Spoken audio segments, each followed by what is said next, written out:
Hi guys, welcome back to mmRADIO. It's me, Murphy TT. And me, Milo. Yep, the real Can. Yes. We are actually in the middle of the woods today, burying a bag of something. It doesn't matter, it's potatoes, right? Yeah. It's potatoes, Yeah, We're sure. burying it in the woods. And we decided that we could record a podcast here and tell some ghost stories, or just regular non-ghost stories, around the campfire. Yeah. This is quite different than what we've done before. It's not really a would you rather or a duel, going through a mysterious rift universe with little blue men, but it's a new take. What do you think of this, Milo? I think this is very, very good. I think this is a great take on the podcast. Yeah. Yo, Milo, the body is, the beans is what I was gonna, the potatoes, it's still moving. What? It's moving a little bit. I think, It's the potatoes are moving. yeah, the potatoes, Let me just, don't worry, I can just...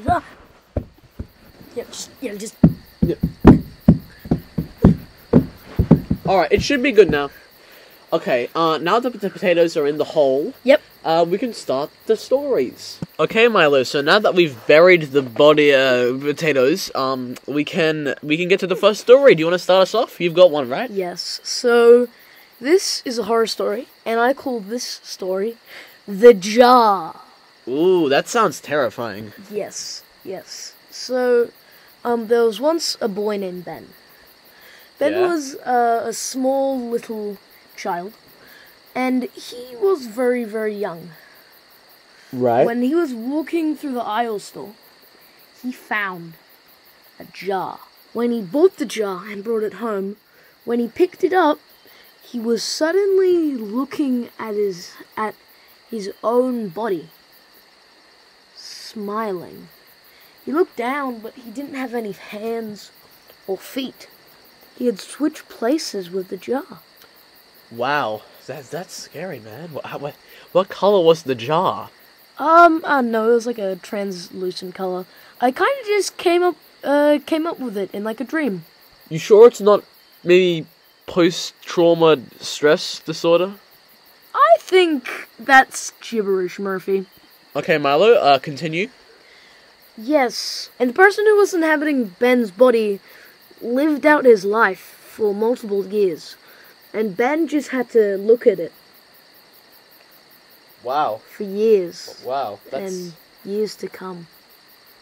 And how does this story end?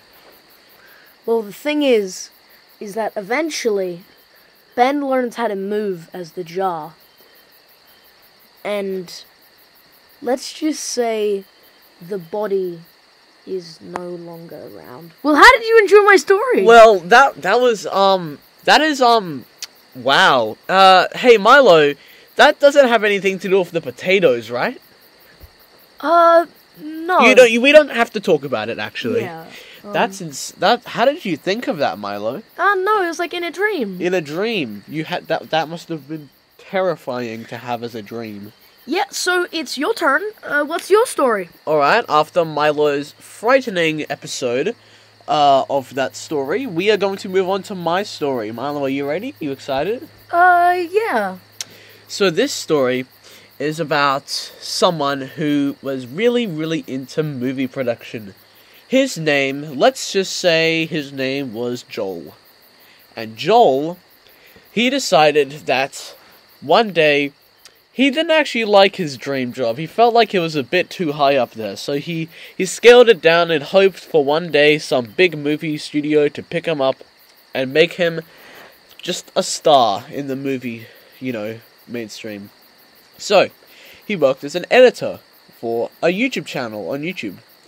And one day, the creator got fed up with his blatantly, absolutely terrible work.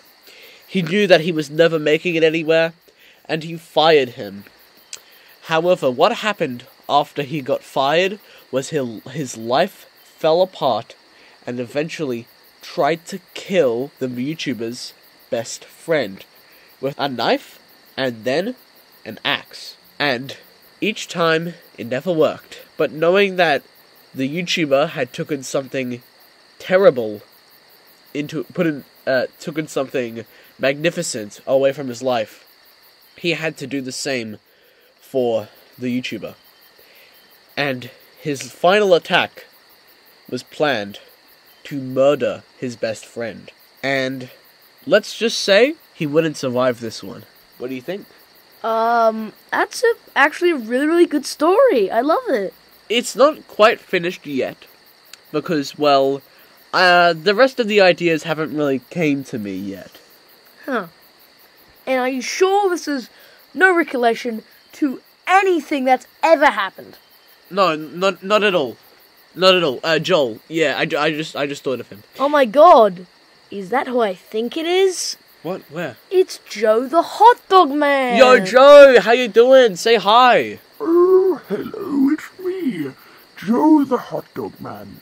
And I hear that you kiddos are making some spooky campfire stories. Yeah, would you please join us? Surely you have one, right? I do have one. I'll tell you it right now. So there was once this guy named Steve. And Steve loved musical theatre. Steve was quite an old man, but eventually he got bored of it. So he tried to get big in show business. He failed and was left beaten on the ground with broken, bloody bones. Whoa, Joe the Hot Dog Man, that sounds a bit intense. But then someone found him. They picked him up, they told him that everything would be okay, and they fell in love. And who was that person? Oh, I don't know. My wife just told me that story once. These are spooky stories, so how did the story end, Joe the Hot Dog Man? Oh yeah, my wife died. About 120 billion years ago. Oh, I'm so sorry for your loss, Joe. But so the story never finished because your wife died. Yep. But could you finish it yourself? No, not really. She always has a way with stories. You want a sausage? Sure. Okay. Bye-bye. Bye. Yo, Milo. Yeah? This sausage tastes weird. Oh no. Murphy, that's not a sausage. What is it? That's a grenade. No! Milo! No, save me. Did he pull the trigger off? How do I tell? I guess this is how it ends, Milo. Well, don't worry. I can just replace you. What? Yep. What do you... I'll get a new one.